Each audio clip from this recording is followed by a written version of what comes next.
পাক্কা 8 বছর পর পিয়ালি দেবী এলেন ছেলের বাড়ি। প্রতিজ্ঞা করেছিলেন কোনোদিন আসবেন না, কিন্তু জেদ তার রইল না, ভঙ্গ হলোই।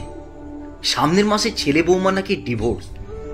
কি কারণে ছাড়াছাড়ি হচ্ছে তিনি জানেন না, শুধু সূত্র মারফত শুনেছিলেন ওদের 5-6 মাসের একটি শিশুকন্যা আছে।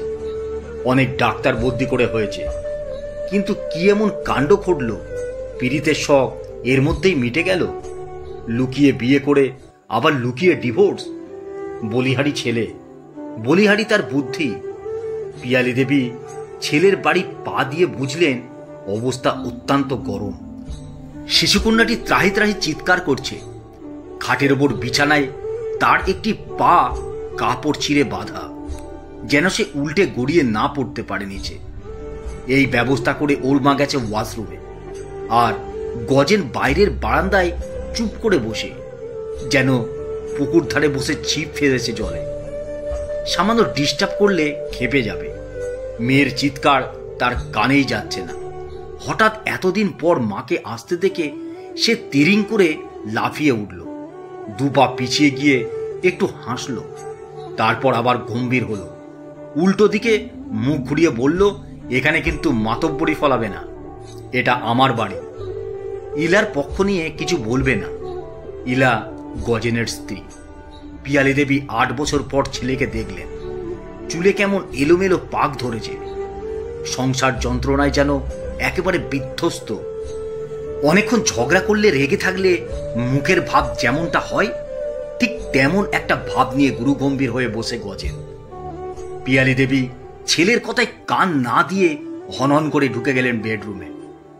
বাচ্চাটির পা ছাড়িয়ে কোলে নিলেন, চোখের জল মুছিয়ে দিলেন, তারপর পায়ে হাত বুলিয়ে বারবার দেখতে লাগলেন কোথাও বাঁধনের দাগ বসে গেছে কিনা। একরাশ উদ্বেগ নিয়ে এ সময় তড়িঘড়ি ওয়াশরুম থেকে বেরিয়ে এলো ইলা। সে সামনাসামনি কোনোদিন শাশুড়িকে দেখেনি, ছবি দেখেছে একাধিকবার, ফলে তার চিনতে অসুবিধা হলো না। ইলা কোনো কথা না বলে পাশ কাটিয়ে অন্য ঘরে এলো, তড়িঘড়ি চেঞ্জ করে আবার ফিরে এলো শাশুড়ির কাছে। পায়ে হাত দিয়ে প্রণাম করে মেয়েকে নিতে চাইলে পিয়ালি দেবী বাধা দিলেন, বললেন, তোমার যা কাজ আছে কমপ্লিট করো, আমি কদিন থাকবো, আমার ঘরটা দেখিয়ে দাও। 2 দিন হলো পিয়ালি দেবী এসেছে, এখনো পরিষ্কার বুঝতে পারেননি গজেন আর ইলার ঝামেলা কি নিয়ে। দুজনাই বলছেন ডিভোর্স নেবে, একসঙ্গে থাকা যায় না। কেন থাকা যায় না, কি প্রবলেম, কেউ খোলসা করছে না। সবচেয়ে বড় সমস্যা ছোট্ট মেয়েটি নিয়ে। ইলা গো ধরে বসে আছে, ডিভোর্সের পর সে এই বাড়িতেই মেয়ে নিয়ে থাকবে। গজেনকে সরে যেতে হবে, কারণ বাড়িটির নাম ইলা ভবন, ইলার নামই রেজিস্ট্রি। আজ খুব সকালে ইলা মেয়ে নিয়ে ডাক্তারের কাছে যেতে বাধ্য হলো। খুব ঠান্ডা লেগেছে, কাশতে কাশতে দম আটকে যাচ্ছে পুঁচকেটার। ফাঁকা বাড়িতে ছেলেকে ধরলেন পিয়ালি দেবী, বললেন, আমাদের না জানিয়ে বিয়ে করলি, আত্মীয় পরিজন বিসর্জন দিলি, আলাদা থাকতিস, নিজেদের মতো সংসার গুছিয়ে নিয়েছিস, ভালো চাকরি করিস, অভাব নেই। 2 দিন দেখলাম, বউটাও ভালো, সুন্দর কথা বলে, ব্যবহার ভালো। কথার মাঝেই ফোঁস করে উঠল গজেন, মুখ বিকৃত করে বলল, কদিন থাকো, বুঝতে পারবে। সারাদিন শুধু বকে, এক কথা 50 বার বলে, মাথায় ছিট আছে, এত ভালো বাড়িতে নিয়ে যাও। পিয়ালি দেবী ছেলের কথায় হাসলেন, একটুখানি চুপ করে রইলেন, তারপর গম্ভীর হয়ে বললেন, আমিও তো বেশি কথা বলি, বকি। পৃথিবীর সমস্ত মেয়েরাই ছেলেদের চেয়ে বেশি কথা বলে, এটা স্বাভাবিক। ছেলেরা দিনে 3-4 হাজার কথা বলে, মেয়েরা বলে 7-8 হাজার, প্রায় ডবল। সব কথা তো ছেলেদেরই শুনতে হবে, তোকেই শুনতে হবে, আর কি শুনবে? কেউ না শুনলে মেয়েরা পাগল হবেই। তোর জন্যই ইলা বিগড়ে গেছে। ওর সমস্ত কথা শুনলে, গুরুত্ব দিলে এমন হতো না। মায়ের কথায় গজেন আকাশ থেকে পড়ল। বক বক করবে মেয়েরা, আর দোষ হবে ছেলেদের। ধৈর্য ধরে শুনতে হবে ছেলেদের? আশ্চর্য কথা। সে বিরক্ত হয়ে বলল, তুমি শোনো গিয়ে, আমি পারবো না। একটু থেমে আবার বলল, আর একটা কাজ খারাপ করেছে। পিয়ালি দেবী এবার সতর্ক হলেন, মনোযোগ দিলেন ছেলের কথায়। আশ্চর্য হয়ে বললেন, কি খারাপ কাজ শুনে? যার জন্য তুই মেয়েটাকে পর্যন্ত কোলে নিস না? ওর কি দোষ?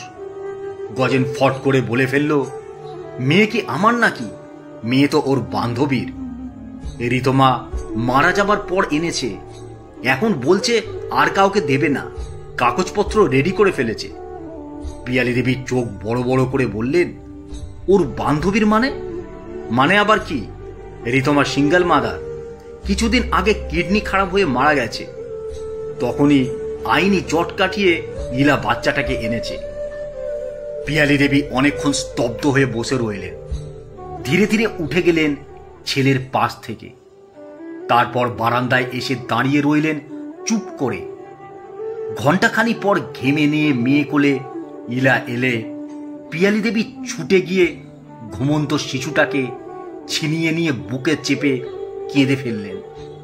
এক হাতে চোখ মুছে বললেন, তুমি ঈশ্বর মা, অনেক বড় মনের পরিচয় দিয়েছ। চলো আমরা ফিরে যাই।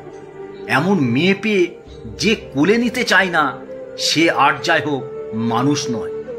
কি করে এমন বিবেকহীন অপদার্থ ছেলে জন্ম দিয়েছিলাম জানি না। চলো বৌমা, এই বেলা যায়। ইলা অনেকক্ষণ শাশুড়ির মুখ পানে চেয়ে রইল অপলক। তার বিশ্বাস হচ্ছিল না, যেন সে স্বপ্ন দেখছিল। একটা সময় পর সেও বলল, চলুন, আমারও থাকতে ইচ্ছা হচ্ছে না এখানে। শাশুড়ি বৌমা যখন ছোট্ট শিশুটি নিয়ে ধীরে ধীরে অদৃশ্য হচ্ছে পথের বাঁকে, ঠিক তখনই বারান্দায় এসে থাম ধরে দাঁড়ালো গজেন। এক দৃষ্টিতে তাকিয়ে রইল সেই দিকে। তারপর হঠাৎ সে মাকে ডাকলো, বলল, একটু দাঁড়াও। পিয়ালি দেবী দাঁড়ালেন, কি যেন ভাবলেন। তারপর বৌমাকে বললেন, চলো বৌমা, ওর জন্য দাঁড়ানো ঠিক হবে না, প্রয়োজন হলে ঠিক আসবে।